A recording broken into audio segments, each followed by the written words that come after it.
Como muitos pais seguem as rotinas normais de trabalho e outros afazeres, entreter a galerinha por quase 2 meses acaba sendo uma missão, né?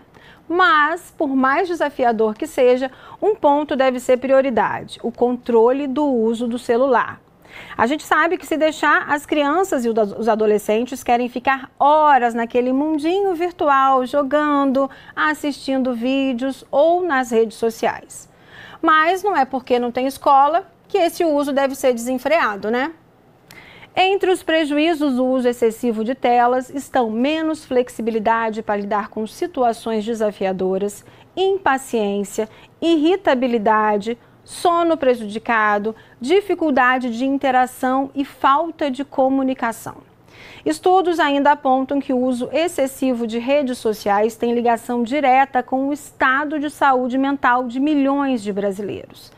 E quem vai falar mais com a gente e dar todas as orientações sobre esse assunto é a pedagoga Luciane Pedro. E você, claro, pode participar desse bate-papo pelo nosso WhatsApp, já está aberto aqui esperando sua mensagem, 993139599. Boa tarde, Luciane, muito obrigada pela sua participação, bem-vinda.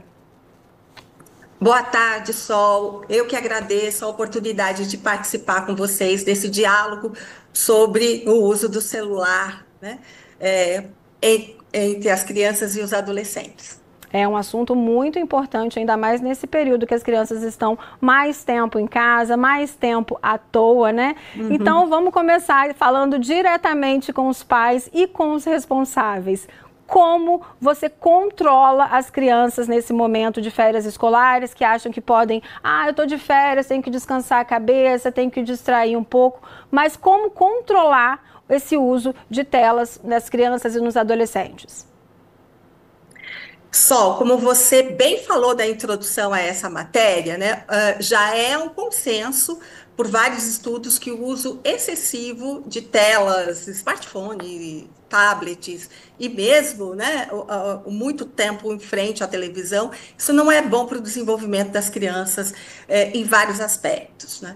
E, como você disse, é um desafio, sim, porque precisa da intervenção dos adultos. Precisa que os adultos, né, que os cuidadores, pai, mãe, os responsáveis pela criança e adolescente, ele estabeleça regras, eles, né, estabeleçam regras, definam tempo de uso, como vai ser esse uso, que período do dia não poderá ter esse uso, e, obviamente, isso vai depender, o desafio vai depender muito da faixa etária, né? Mas tanto para criança quanto para adolescente, você vai ter que oferecer alternativas também para esses espaços do tempo offline. Então, posso dizer assim, que com o adolescente tem que ter uma conversa muito sincera, muito clara, um diálogo com esse adolescente, sobre os malefícios do uso excessivo, né, das telas. Ele precisa ter a clareza, né, ele precisa entender que não é arbitrário as regras estabelecidas e os limites estabelecidos. É para o bem dele, tem aí uma finalidade. E, obviamente, oferecer outras possibilidades de passeios ao ar livre, em locais como, por exemplo, parque, andar de bicicleta, jogos. Aí depende muito também, né, se mora em condomínio, se mora em casa, em que tipo de local que estão, se estão próximos à praia ou não, passeios ao ar livre. A criança, eu também tenho que colocar algo no lugar, eu tenho que oferecer alguma coisa em troca, né?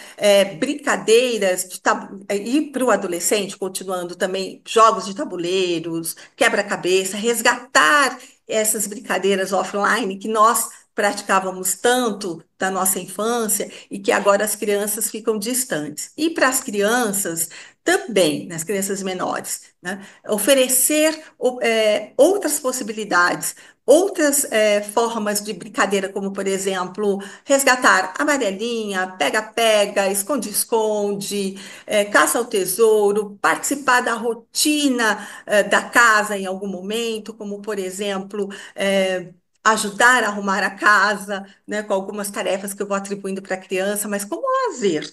né? A gente pode até falar um pouco mais disso para frente, dependendo aí das perguntas dos telespectadores e também da sua interlocução, para eu não me estender muito numa única.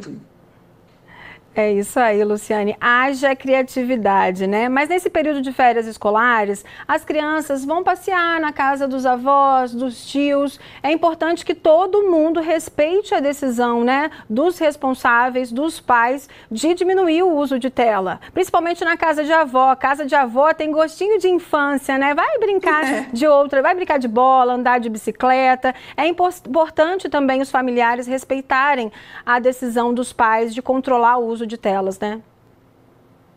Com certeza, Sol. Esse combinado, ele tem que ser com toda a família, com a família estendida, né? E o fato da criança poder ter, a criança adolescente ter esse tempo livre, né? Um tempo maior livre, né? Porque não, porque ele está de férias, e poder visitar os familiares ou mesmo amigos, é mais uma possibilidade e é mais uma oportunidade para ficar longe do celular, né? Para poder, obviamente, criar outras formas de interação social. Senão você fica no celular e você não vai interagir com o avô, com a avó, com o primo, com a prima, com o tio, com a tia, ou mesmo com os amigos que vão que você vai visitar ou que podem vir visitar você. Agora, respondendo diretamente à sua pergunta, os cuidadores, o adulto que vai ficar vamos dizer aí, da guarda da criança e do adolescente nesse período, o avô, a avó, a tia, o tio, ele tem que também estar ciente do que foi estabelecido pelos pais, né, pela mãe, pelo pai com a criança. Então tem que conversar, dialogar com esses familiares para que eles estejam cientes, né, do que foi estabelecido com a criança e também para que eles compreendam a importância do que foi estabelecido. E isso é importante para que a criança também não fique confusa, né? Então, por exemplo, se você estabeleceu para a criança, para o adolescente, que no máximo ele vai ficar 2 horas por dia usando o celular ou qualquer outro dispositivo, isso tem que ser comunicado para o parente também, que ele vai para casa, que vai ficar né, que ele vai ficar sob os cuidados.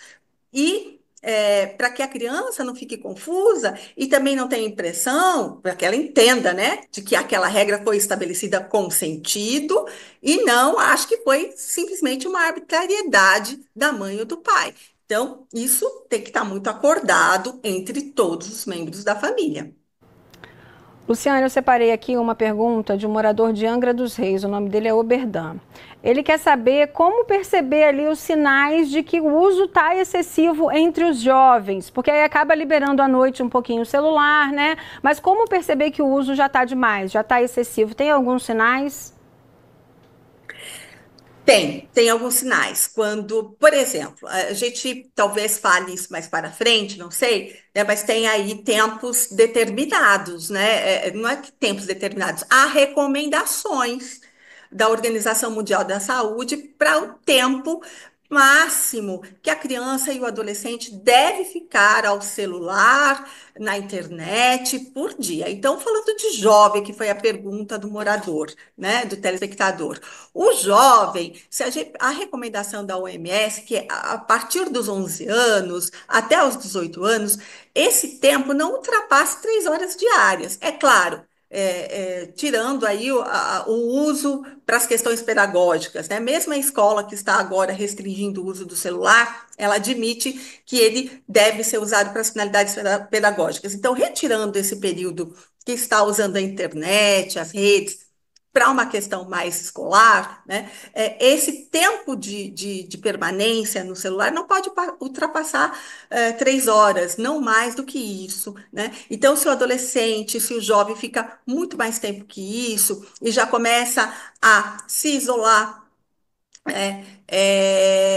interagir pouco com os amigos, não se recusar a fazer alguma atividade de esporte, ou interações, né, outras interações sociais para ficar na internet, e fica irritado quando, enfim, o pai, a mãe, o responsável pede para que ele desligue.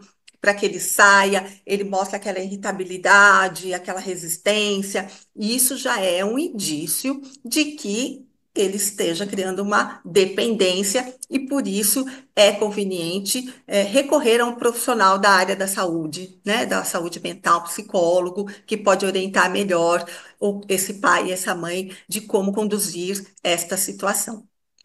É isso aí, informações importantes da pedagoga Luciane Pedro. Muito obrigada pela participação. Nosso tempo é curto, muitas mensagens no nosso WhatsApp, um assunto que interessa todo mundo, né? Já que estamos no período de férias escolares. A gente agradece muito a sua participação. Até uma próxima. Boa tarde para você. Muito obrigada, eu que agradeço a oportunidade.